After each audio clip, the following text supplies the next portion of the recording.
on va parler d'aptitude, mais les tests que nous allons couvrir peuvent s'appliquer également pour étudier des performances. Ils peuvent servir à la rééducation pour suivre son efficacité. Ils peuvent servir pour l'évaluation des sportifs et éventuellement l'amélioration de leur performance visuelle. Ils peuvent servir également à des études cliniques. Je pense particulièrement à la comparaison de différents implants. De quel test allons-nous parler aujourd'hui? Bien sûr, le champ visuel, l'acuité visuelle, sensibilité au contraste. On verra les limites de l'acuité visuelle et l'intérêt de la sensibilité au contraste. Les tests d'éblouissement et de vision à bas niveau de luminance. Et puis des tests à caractère plutôt cognitif qui sont le champ visuel attentionnel ainsi que la stratégie du regard. Je partirai des obligations par rapport à l'évaluation de l'aptitude de la conduite.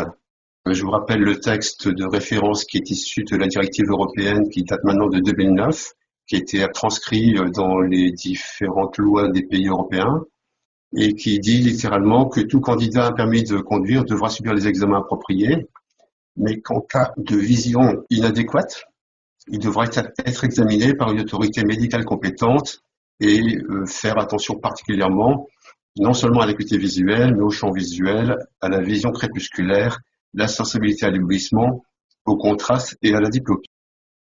Tout ça, c'est magnifique. Maintenant, en pratique, comment ça se passe, c'est moins évident.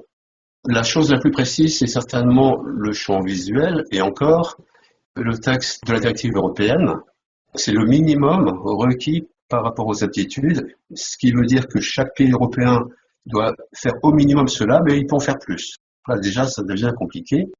Toujours est-il que pour le groupe 1, c'est véhicules individuels, les tests sont faits normalement en binoculaire.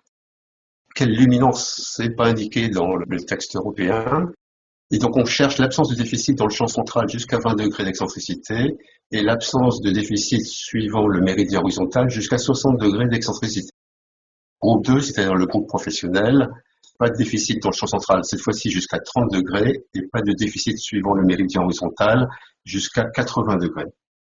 Sur nos appareils, en particulier sur le MON-CVI One, c'est inclus dans les programmes de la page principale. Donc vous retrouvez aptitude conduite groupe 1, aptitude conduite groupe 2.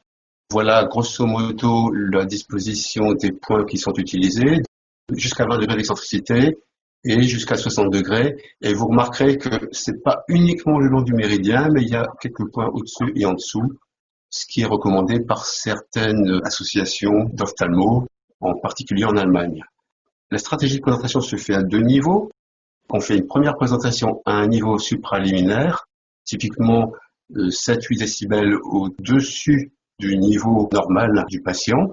Si le test est vu à ce niveau, il est considéré comme normal. Ce qui veut dire qu'une perte de sensibilité relativement faible de 6-7 décibels ne sera pas prise en compte. Si le stimulus n'est pas vu à ce niveau, il est présenté une nouvelle fois, mais cette fois-ci au niveau maximal. Et là, deux cas de figure. Il est vu, et donc on va en conclure la présence d'un déficit relatif qui sera visualisé de couleur orange. Et s'il n'est pas vu, on en conclut la présence d'un déficit absolu. L'appareil vous donne donc ce résultat sous forme de petites pastilles vert, orange ou rouge. C'est au médecin d'en tirer les conclusions qui s'imposent en fonction certainement du dossier clinique. Pour les groupes 2, eh bien, c'est la même stratégie, sauf que cette fois-ci, on aura 64 points jusqu'à 30 degrés d'excentricité et 40 points jusqu'à 80 degrés le long du méridien horizontal. Autre test d'aptitude, sur certains appareils concurrents, je pense à l'Humphrey et à l'Octopus, ils ont fait une stratégie qui est destinée à la fois à la basse vision et qui s'applique également à la conduite. Ce qu'ils appellent l'Esterman, mais qui ne correspond pas à l'Esterman français, mais à un Esterman en 120 points, qui est normalement réalisé en 3-4 E. L'inconvénient de cette approche, c'est qu'on va ne chercher que les déficits absolus, à moins de programmer une procédure à deux niveaux comme ce que nous utilisons. Venons-en maintenant au handicap visuel. Là aussi, il y a un texte de référence en France. C'est le barème qui date déjà de bien longtemps. Il a été mis à jour en 2007, mais ça correspond tout à fait à une ancienne version. Donc le champ visuel est réalisé également en binoculaire. 85 points sont testés C'est ce qui est visualisé ici sous forme de petits rectangles. La taille de ces rectangles et leur disposition dépend de l'importance fonctionnelle des différentes zones. Vous avez une plus grande densité de tests dans la partie centrale, une plus grande densité également le long du méridien horizontal et également dans la partie inférieure du champ visuel. Bien sûr, c'est lié aux problèmes de conduite, aux problèmes de lecture, aux problèmes également de déplacement, descente des escaliers par exemple.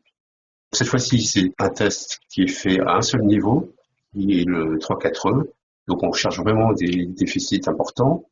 Et c'est du vu, non vu, tout simplement. Et on en tire un score, qui est le score d'Esterman. Après la réalisation de l'examen, on a une analyse qui va calculer de façon automatisée le taux d'incapacité, qui est ce qui est normalement rapporté en nombre de zones déficitaires. C'est un score qui est au maximum de 85 et également au pourcentage de zones déficitaires. Sur le Montessori-1, vous avez en fait deux versions de ce test d'Esterman, une version automatique et une version manuelle. La version manuelle pouvant être plus intéressante dans le cas de personnes ayant un handicap parce qu'elle est plus interactive. C'est davantage du Goldman. Et donc là, c'est l'opérateur qui va décider de présenter dans les différentes zones et d'indiquer s'il y a eu réponse ou pas de réponse.